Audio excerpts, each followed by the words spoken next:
Olá, minha querida amiga, meu querido amigo, nos encontramos mais uma vez para começarmos esse dia meditando na palavra do Senhor, sendo guiados aqui pela lição da Escola Sabatina. Agradeço a você por todos os dias estar comigo, por ser parte desse trabalho de evangelizar o mundo, de levar esperança por meio da palavra de Deus. Quando você compartilha esse vídeo, ao compartilhá-lo, saiba que você abre uma porta de oportunidade para alguém conhecer Jesus e se entregar a Ele. Obrigado de coração por ser esse missionário e essa missionária de Cristo. Continue fazendo. Se você ainda não é inscrito no nosso canal, por favor, se junte a nós e nessa nossa grande família do Lição Fácil. Assim você também fortalecerá esse canal. Não se esqueça de deixar o seu gostei no final do vídeo, caso você concorde com o que foi aqui estudado e explanado. Bom, seria legal saber o que você pensa sobre o estudo de hoje. Escreva aqui no chat, vou ler.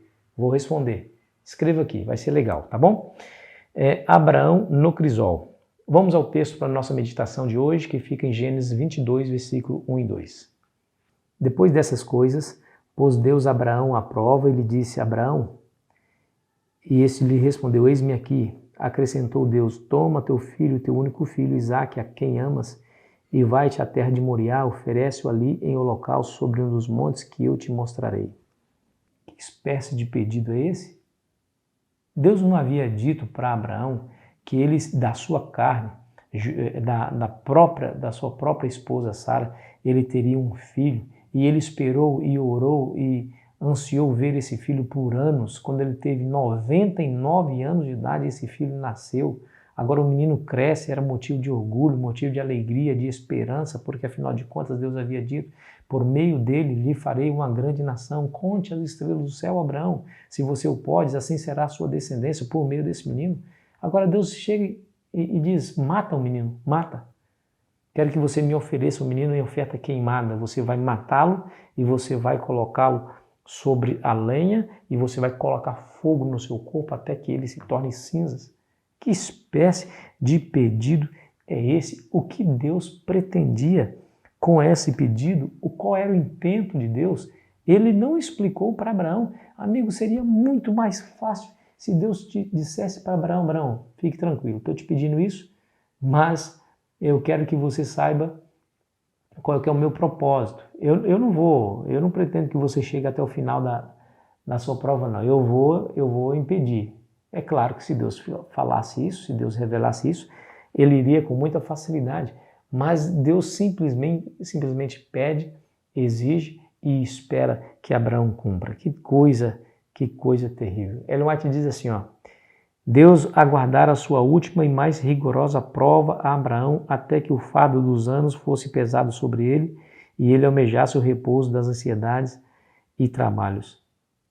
Porque o tempo dessa prova foi calculado meticulosamente por Deus. Deus esperou que Abraão tivesse aquela idade, quando Abraão tivesse já pronto para repousar das suas fadigas, dos seus fardos, para que ele pudesse experimentar a mais dolorosa e terrível das provas que Deus imporia sobre ele. E Ellen White vai dizer: a aflição que Abraão sofreu durante os dias tenebrosos daquela terrível prova foi permitida para que compreendesse por sua própria experiência algo da grandeza do sacrifício feito pelo infinito Deus para a redenção do ser humano. E aqui está, amigo e amiga, o propósito.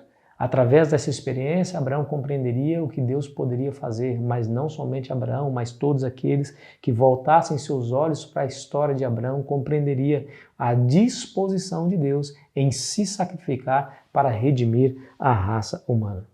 O que é interessante, que Deus pediu para Abraão, não com o intento de que ele chegasse às vias de fato de matar um menino. Deus nunca queria ou pretendia que ele de fato matasse Isaque. E assim Deus trabalha conosco. Às vezes ele pede para irmos a certos lugares que ele pretende que nunca cheguemos lá, ou fazermos coisas que não seja concluído, porque o processo, o caminho que a gente percorre em obediência à palavra de Deus, por mais difícil que ele seja, causa em nós mudanças e transformações que são fundamentais para o nosso relacionamento com Deus. Chegar lá não é importante, o processo que é importante, aquilo que Deus está fazendo em nós e por nós no meio da jornada. Tudo isso é parte do plano de Deus para cumprir os seus intentos e seus propósitos sobre nós. Interessante isso, né?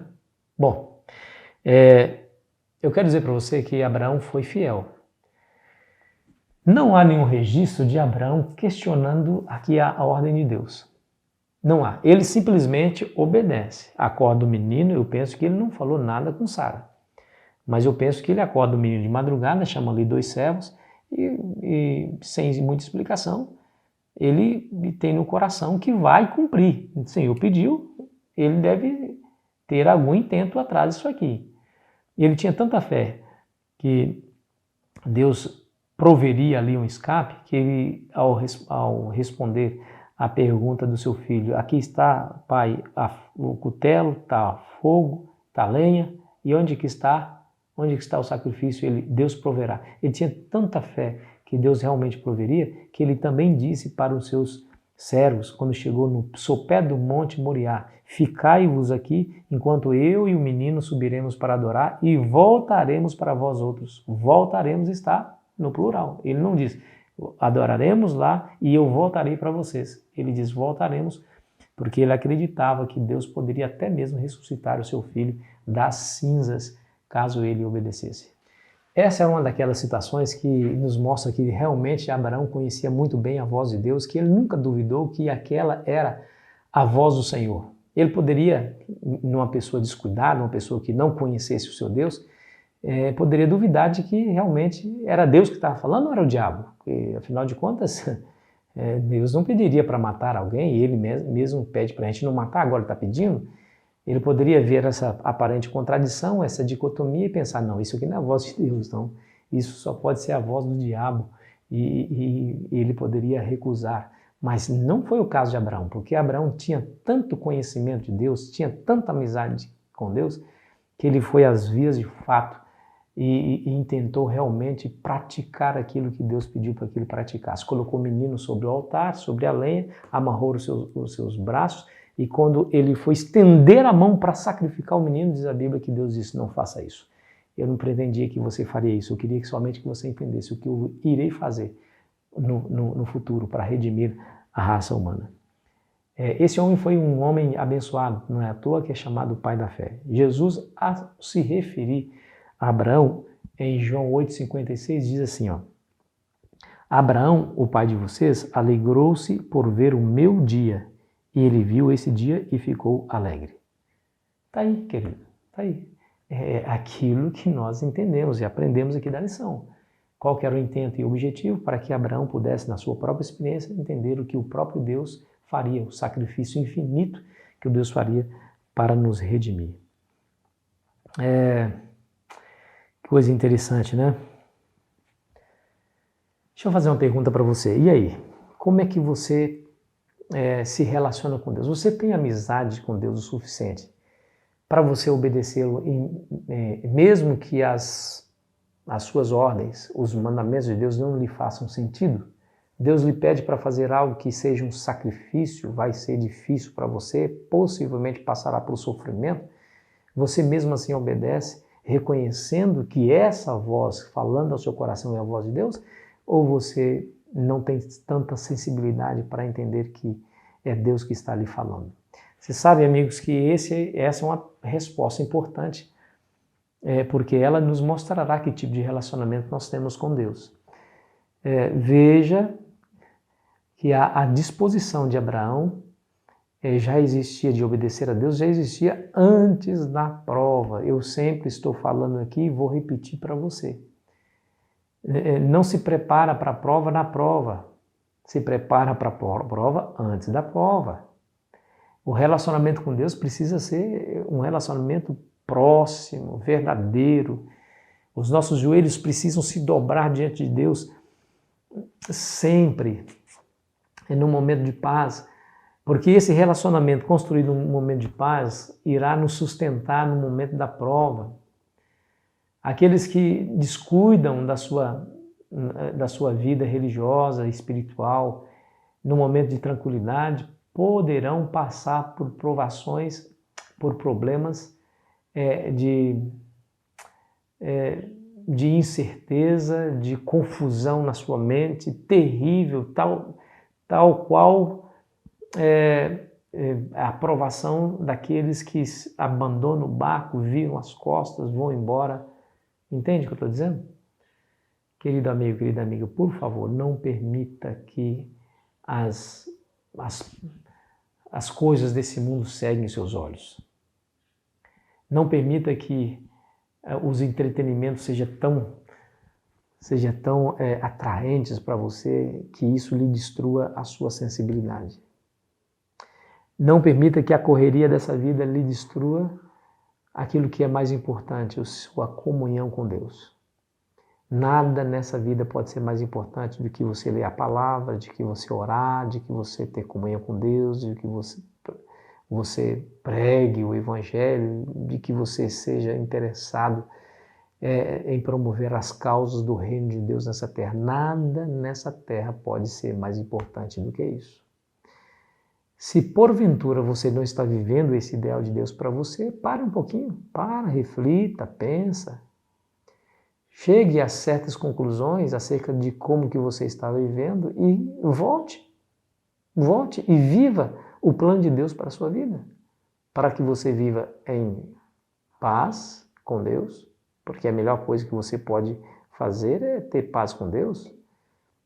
Se você tem paz com o mundo, mas não tem paz com Deus, você não vai ter alegria, você vai colocar sua cabeça no travesseiro e você não vai conseguir dormir bem à noite, porque o vazio vai estar lá te incomodando. Então, meu amigo, minha amiga, não permita que isso aconteça, por favor. É no tempo de paz que você constrói esse relacionamento. Com o dia que Deus te pedir algo que você não entenda, como pediu para Abraão, você não terá dúvidas de que é Deus que está pedindo e que você vai ter força para cumprir, mesmo que lhe seja difícil. Abraão no crisol. E aí, você acha que é somente você que passa por problema? Olha aqui o pai da fé passando por esse problema. Eu fico imaginando como Abraão se sentiu, né? Pensa como que ele se sentiu. Ai, meu pai do céu, eu vou matar o meu filho, eu não vou ter coragem. Imagina a dor, imagina a angústia, imagina o coração apertado dentro de si. Imagine, ele não falou nada para o seu filho, até o momento de deitá-lo no altar em cima daquela lenha. No caminho ele não falou, 3 dias ele passou viajando e ele escondeu do seu filho porque não tinha coragem de falar. Tamanha angústia, aquele homem certamente não dormiu naquelas noites. Mas, mesmo em meio a tamanhas provas, tamanho sofrimento, ele resolveu manter a sua integridade e a sua confiança no poder de Deus, que Deus proveria para si a solução desse terrível enigma, dessa terrível situação. Deus está falando a mesma coisa contigo. Meu filho, confia, fica aí, mantenha a sua integridade, mantenha a sua confiança, que mais cedo ou mais tarde você verá o meu poder reagir na sua vida. Vamos orar? Pai, nos ajude, Senhor, a permanecer com nossos olhos fixos em Ti, em meio à escuridão das provas e aflições que nós passamos. Em nome de Jesus. Amém. Foi muito bom estar com você, querido amigo, querida amiga. Amanhã estaremos aqui novamente para juntos continuarmos aqui a nossa jornada espiritual, o Rebeldes Israel. Espero você ansiosamente. Aproveite bem o seu dia.